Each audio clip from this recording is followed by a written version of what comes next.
सुप्रभात बच्चों। पिछले व्याख्यानों में हमने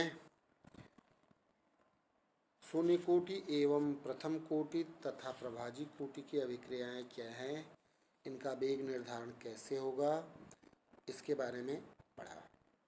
अब हम देखते हैं वेग नियम, वेग स्थिरांक तथा अभिक्रिया की कोटि का प्रायोगिक निर्धारण। इनका जो प्रायोगिक निर्धारण है वो निम्नलिखित विधियों द्वारा या आगे की विधियों द्वारा हम कर सकते हैं। पहली है ग्राफिक विधि। यह विधि केवल उस स्थिति में प्रयुक्त होती है जब अभिक्रिया में एक अभिकारक उपस्थित हो तथा n कोटि की अभिक्रिया के लिए अभिकारक का वेग अभिक्रिया का वेग अभिकारक के सांद्रण के nवें घात के समानुपाती होता है। जैसे आप देखो, रेट इज प्रोपोर्शनल टू या rate is equal to k into A to the power n। अगर प्रथम कोटि की अभिक्रिया है तो ये हो जाएगा rate is equal to k into a. अब अगर कोई अज्ञात अभिक्रिया है, उसकी कोटि ज्ञात करनी है, तो अभिक्रिया के वेग तथा अभिकारक के सांद्रण के मध्य ग्राफ निरूपित किया जाता है, और यदि यह सीधी रेखा आती है तो अभिक्रिया की कोटि एक होगी या प्रथम कोटि की अभिक्रिया होगी। अगर अभिक्रिया द्वितीय कोटि की है तो उस स्थिति में यहाँ पे देखो, अभिक्रिया द्वितीय कोटि की है तो n बराबर 2 होगा, अगर तृतीय कोटि की है तो n बराबर 3 होगा। वहाँ भी अगर a की घात 2 के मध्य ग्राफ प्लॉट करेंगे तो सीधी रेखा होगी, और तृतीय कोटि के लिए a की घात 3 के मध्य अगर प्लॉट करेंगे तो सीधी रेखा होगी। सामान्यतया अभिक्रिया के वेग तथा ए टू द पावर n के मध्य ग्राफ आरेखित करने पर सीधी रेखाएं प्राप्त होती हैं, तो n वहाँ पर अभिक्रिया की कोटि होगी। दूसरा है प्रारंभिक दर विधि। अब इस प्रारंभिक दर विधि में एक से अधिक अभिकारक होने की स्थिति में इसका उपयोग करेंगे और सभी अभिकारकों के सापेक्ष एक एक करके अभिक्रिया की कोटि निर्धारित करेंगे और अभिक्रिया के लिए वेग नियम का भी निर्धारण करेंगे। जैसे नंबर 1, अभिक्रिया के प्रारंभ में उसके वेग का मापन तथा समय तथा सांद्रण के मध्य आरेखित ग्राफ। यहाँ जो चित्र दिया हुआ है समय और सांद्रण के मध्य आरेखित ग्राफ है। यहाँ पे जो प्रवणता है इस ग्राफ की या स्लोप है, at any time t is equal to 0 is equal to CA/CB, यह इनिशियल रेट होगा, प्रारंभिक दर होगा। यहाँ पे आप देखो, यदि काल्पनिक अभिक्रिया a plus B plus C is equal to product है तो इस अभिक्रिया में प्रारंभिक वेग या दर को निरूपित करने के लिए रेट बराबर 20 is equal to 0, that is a to the power p, b to the power q and c to the power r। यहाँ अभिक्रिया की जो अभिक्रिया दर होगी वो होगी अभिक्रिया की कोटि p plus q plus r।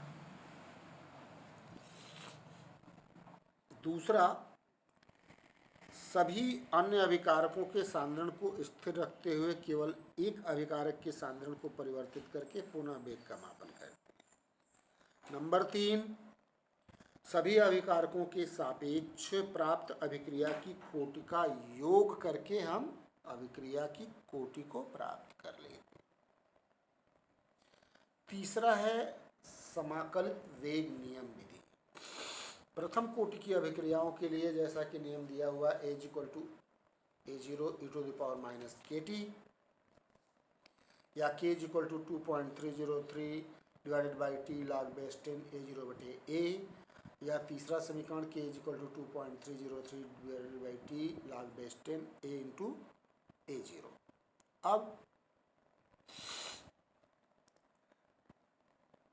इस समाकलित वेग समीकरण के द्वारा प्रथम कोटि की अभिक्रियाओं के लिए प्राप्त ये जो समीकरण हैं, इन समीकरणों से अलग अलग समय पर k के मान की गणना करते हैं, और k के मान की गणना करने के पश्चात यदि k के मान लगभग सभी के लिए समान आते हैं तो उस दशा में अभिक्रिया की कोटि प्रथम मानी जाती है।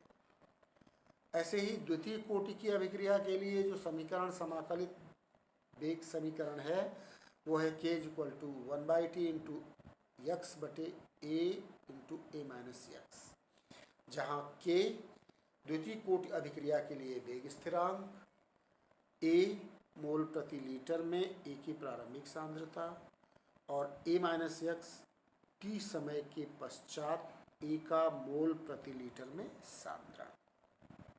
यहाँ भी विभिन्न समय अंतरालों पर अभिक्रिया मिश्रण की समान मात्रा निकालकर उसका किसी उचित अवकर्मक के साथ अनुमापन करके अथवा उत्पादों का सांद्रण समय के फलन के रूप में ज्ञात किया जाता है। इस प्रकार से समय फलन के रूप में अभिक्रिया की प्रगति का भी हम निर्धारण करते हैं।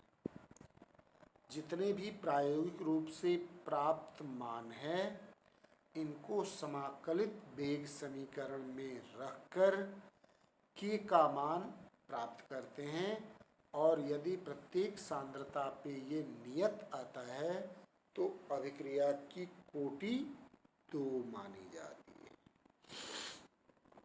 अगली विधि है अर्ध आयु विधि। अर्ध आयु क्या है? कोई भी अभिकारक जितने समय में अपनी प्रारंभिक सांद्रता का आधा रह जाता है उसे हम उसकी अर्ध आयु कहते हैं। अब देखते हैं प्रथम कोटि की अभिक्रिया के लिए, यहाँ पे आप देखिए t half is equal to 1/A0 to the power n minus 1, जहाँ A0 अभिकारक की प्रारंभिक सांद्रता तथा n अभिक्रिया की कोटि है। यहाँ क्या है? प्रथम कोटि की अभिक्रिया के लिए n का मान 1 है, यानी t half is equal to 1/A0 1 minus 1, अर्थात प्रथम कोटि की अभिक्रिया के लिए अर्ध आयु का मान प्रारंभिक सांद्रता पर निर्भर नहीं करता है। द्वितीय कोटि के लिए क्या होगा? t half is equal to 1/A0 to the power 2 minus 1, या ये होगा t half is equal to 1/A0, अर्थात द्वितीय कोटि अभिक्रियाओं के लिए अर्ध आयु का मान अभिकारक के सांद्रण के व्युत्क्रमानुपाती होता है। अगर n का मान 3 रख दे तब t हाफ का मान होगा एक, ये समानुपाती होता 1/A0 टू द पावर 2, या जो तृतीय कोटि की अभिक्रिया है इसकी अर्ध आयु का मान अभिकारक की प्रारंभिक सांद्रता के वर्ग के व्युत्क्रमानुपाती होगा। अब अभिक्रिया की दर या अभिक्रिया के वेग पर ताप की निर्भरता। सामान्यतया ये देखा जाता है कि ताप परिवर्तन होने पर अभिक्रिया की अभिक्रिया दर में वृद्धि होती है। तो सामान्यतया हम अभिक्रिया की अभिक्रिया दर को 10 डिग्री सेंटीग्रेड के अंतराल पर बढ़ा करके उसके वेग का निर्धारण करते हैं, और ऐसा देखने में मिलता है कि मात्र 10 डिग्री सेंटीग्रेड के तापमान में वृद्धि करने पर अभिक्रिया की दर 2 गुने 3 गुने या इससे अधिक बढ़ जाती है। तो उसके लिए एक फैक्टर है ताप गुणांक। परिभाषा देते हैं 10 डिग्री सेंटीग्रेड के अंतराल वाले दो तापों पर अभिक्रिया के वेग स्थिरांकों के अनुपात को ताप गुणांक कहा जाता है। ताप गुणांक ज्ञात करने में प्रायः दो ताप 35 डिग्री तथा 25 डिग्री लिए जाते हैं।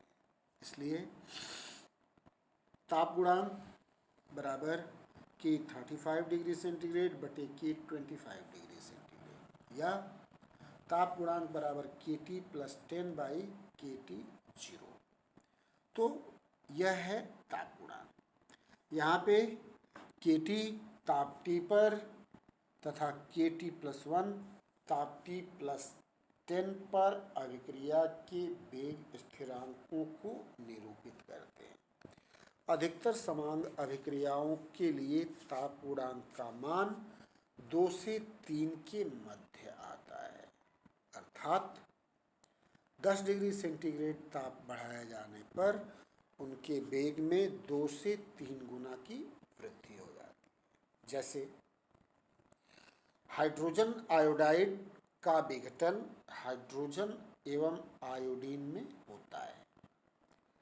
इसके लिए ताप गुणांक का मान 1.7 पाया जाता है, जबकि नाइट्रोजन पेंटॉक्साइड का विघटन इसके लिए मात्र 10 डिग्री सेंटीग्रेड ताप में वृद्धि से इसकी अभिक्रिया दर लगभग 3.8 गुना बढ़ जाती है। अतः उस अभिक्रिया के लिए ताप गुणांक का मान 3.8 आता है।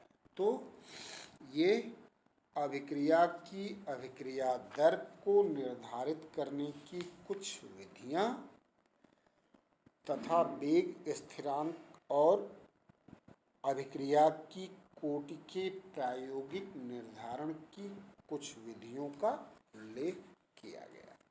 अब इस अध्याय में, जैसा कि मैंने शुरू से ही बताया था, संघट्टवाद या संघट्ट का सिद्धांत और सक्रियण ऊर्जा तथा उससे संबंधित आर्हेनियस समीकरण को लॉकडाउन के कारण कोर्स से निकाला गया है, इसलिए उसे नहीं पढ़ना है। सैद्धांतिक भाग मैंने पढ़ाया। अब इस अध्याय से जुड़े हुए कुछ आंकिक प्रश्नों को अगले कुछ दिनों में देखेंगे। आज के लिए इतना ही। धन्यवाद।